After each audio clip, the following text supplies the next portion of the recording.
Hanya ada dua pilihan untuk memenangkan kehidupan, keberanian atau keikhlasan. Jika tidak berani, ikhlaskanlah menerimanya. Dan jika tidak ikhlas, beranilah mengubahnya.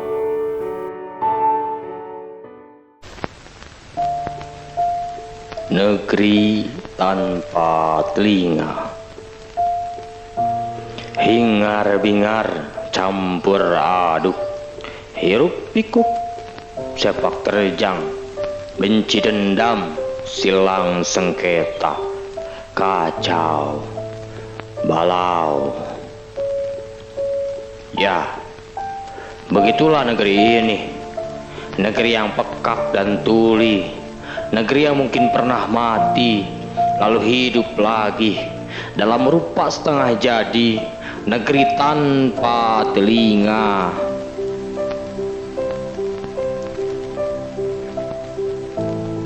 Muncul Komisi Pemberantas Korupsi, namun pionirnya justru ambisi membela diri. Terpilih pemegang kursi baru DPR RI, namun rapatnya sambil tiduran, bahkan nonton blue movie. Ditetapkan banyak kebijakan guna memperbaiki negeri, tapi malah bingung bagaimana cara mengaplikasi. Disahkan banyak undang-undang monopoli, malah bikin rakyat miskin dan terkebiri.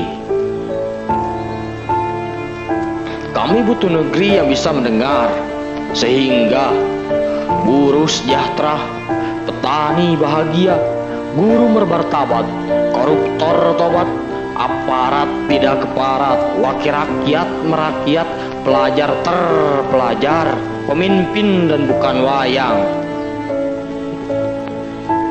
Inilah nasib hidup di negeri tanpa telinga. Merdeka, tapi tak benar-benar merdeka.